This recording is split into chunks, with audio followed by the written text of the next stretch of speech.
വിശദമായ ഒരു ഹദീസിൽ അലി ഇബ്നു അബീ ത്വാലിബ് റളിയല്ലാഹു അൻഹു എന്നുള്ള റിപ്പോർട്ടിൽ കാണാം, അന്ന റസൂലുള്ളാഹി സ്വല്ലല്ലാഹു അലൈഹി വസല്ലം കാന മിൻ ആഖിരി മാ യഖൂലു ബൈന തശഹ്ഹുദി വത്തസ്ലീം.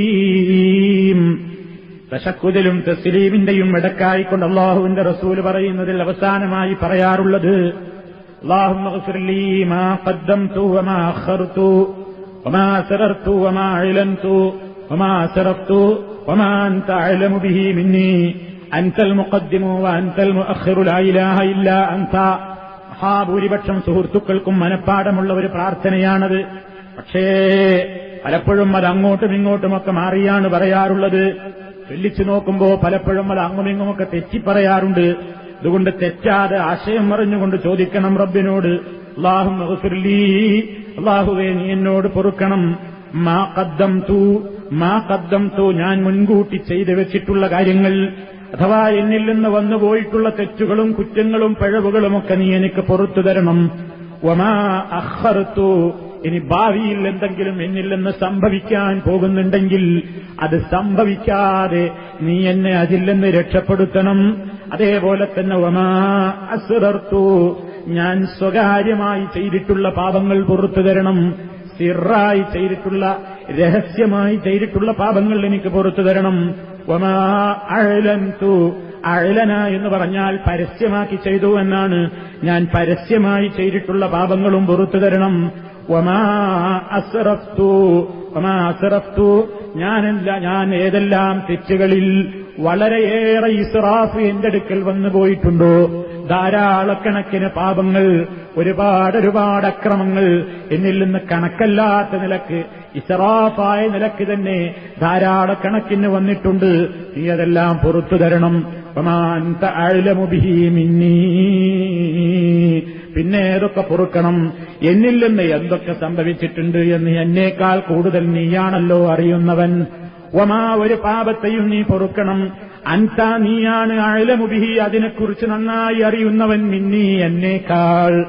നമ്മളെന്തൊക്കെ ചെയ്തു നമുക്കറിയില്ല, നമ്മളെന്തൊക്കെ ചെയ്തു എന്ന് നമുക്കറിയില്ല. ഇതേ അവസരത്തിൽ അല്ലാഹുവിനെയെല്ലാം അറിയാമല്ലോ. നമ്മളിൽ നിന്ന് എന്തൊക്കെ സംഭവിച്ചു എന്ന് അല്ലാഹുവിനറിയാമല്ലോ. ഞാൻ മുമ്പ് ഞാൻ ചെയ്തു പോയിട്ടുള്ള പാപങ്ങൾ, അതുപോലെ തന്നെ എന്നിൽ വന്ന വീഴ്ചകൾ, ഞാൻ സ്വകാര്യമായി ചെയ്തത്, ഞാൻ പരസ്യമായി ചെയ്തത്, എന്റെ അടുക്കൽ വന്നുപോയിട്ടുള്ള എല്ലാ ധൂർത്തുകളും, എന്റെ എല്ലാ ദുർവ്യയങ്ങളും, അതുപോലെ തന്നെ എന്നിൽ നിന്ന് അതിരികവിഞ്ഞു വന്നുപോയിട്ടുള്ള എല്ലാ പാപങ്ങളും. പിന്നെ അവസാനം പറയുന്നുണ്ട്, വമാ അൻത അഅലമു ബിഹി മിന്നീ, പിന്നെ എന്തൊക്കെ എന്നിൽ നിന്ന് വന്നു എന്ന് എന്നേക്കാൾ നീയാണല്ലോ നന്നായി അറിയുന്നവൻ. അതെല്ലാം നീ എനിക്ക് പൊറുത്തു തരണേ. അൻതൽ മുഖദ്ദിമു വ അൻതൽ മുഅഖിറു, അൻതൽ മുഖദ്ദിമു, നീയാണ് മുൻകൂട്ടി നൽകുന്നവൻ, നീയാണ് മുന്തിക്കുന്നവൻ എന്ന് പറഞ്ഞാൽ നീ ഉദ്ദേശിക്കുന്നവർക്ക് നീ സഹായങ്ങളും തൗഫീഖുമൊക്കെ കൊടുത്തിട്ട് നീ നല്ല നിലക്കവർക്ക് പല കാര്യങ്ങളും ചെയ്തു കൊടുക്കുന്നു. അതേപോലെ തന്നെ അൻതൽ മുഅഖിറു, നീയാണ് പിന്തിക്കുന്നവൻ എന്ന് പറഞ്ഞാൽ ആർക്കൊക്കെ സഹായം കൊടുക്കാതെ, അവരെ അവഗണിച്ചുകൊണ്ട്, അവരെ വെടിഞ്ഞുകൊണ്ട്, ആ നിലക്ക് ആർക്കൊക്കെ എന്നതും നീയാണ് തീരുമാനിക്കുന്നത്. ലാ ഇലാഹ ഇല്ലാ അൻത, നീ ഒഴികെ ഒരാരാധ്യനും ഇല്ല. ഇതിപ്പോ നമ്മൾക്ക് പഠിച്ചിട്ടുള്ളൊരു പ്രാർത്ഥനയാണ്. അതുകൊണ്ട് ഇതും ഈ കേട്ട ആശയം നമ്മുടെ മനസ്സിലുണ്ടാകണം. നമ്മളെന്താ സാധാരണ ചെയ്യാറ്, നേരത്തെ പറഞ്ഞതുപോലെയാണ്, നമ്മളൊരൊറ്റ ശ്വാസത്തിലാണ് പറയും. തഹിയാത്തുൽ മുബാറക്കാത്താണ് ചൊല്ലിയിട്ട് അവസാനം ഒറ്റ ശ്വാസത്തിലാണ് സലാം വീട്ടും. അതിന്റെ ഇടയ്ക്ക് എന്തേ പറഞ്ഞു എന്ന് ചോദിച്ചാൽ നമുക്ക് അറിഞ്ഞൂടാ, നമ്മളെന്താ പറഞ്ഞു എന്ന് നമുക്ക് അറിഞ്ഞൂടാ. അതാണ് ഞാൻ പറഞ്ഞത്, ഒരുപാട് കാര്യത്തിന് നമ്മൾ അള്ളാഹിനോട് ചോദിക്കുന്നുണ്ട്, പക്ഷേ വിഷമമല്ല, സങ്കടമല്ല, കണ്ണീരും വരുന്നില്ല. പക്ഷെ അതേ കാര്യം മലയാളത്തിൽ നിസ്കാരത്തിന്റെ പുറത്ത് വെച്ച് അള്ളാഹിനോട് ചോദിക്കുമ്പോൾ നമ്മളെ മനസ്സിൽ തട്ടുന്നുണ്ട്. അതെന്താ വ്യത്യാസം? നമ്മൾ പറയുന്നത് മനസ്സിലാകുമ്പോൾ നമ്മളെ മനസ്സിൽ തട്ടുന്നുണ്ട് എന്ന് നമുക്ക് മനസ്സിലായി. അപ്പൊ ഇനി എന്താ മാർഗം? നിസ്കാരത്തിലാണ്, മലയാളത്തിലാണ് പറഞ്ഞു നോക്കാൻ പറ്റുമോ?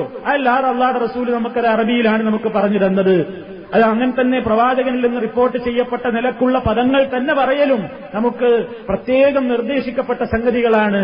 ആ നിലക്ക് നാം എന്ത് ചെയ്യണം? ആ നിലക്ക് പ്രത്യേകമായി ആ പറയുന്ന പ്രാർത്ഥനകൾ. പിന്നെ നമുക്കതല്ലാത്ത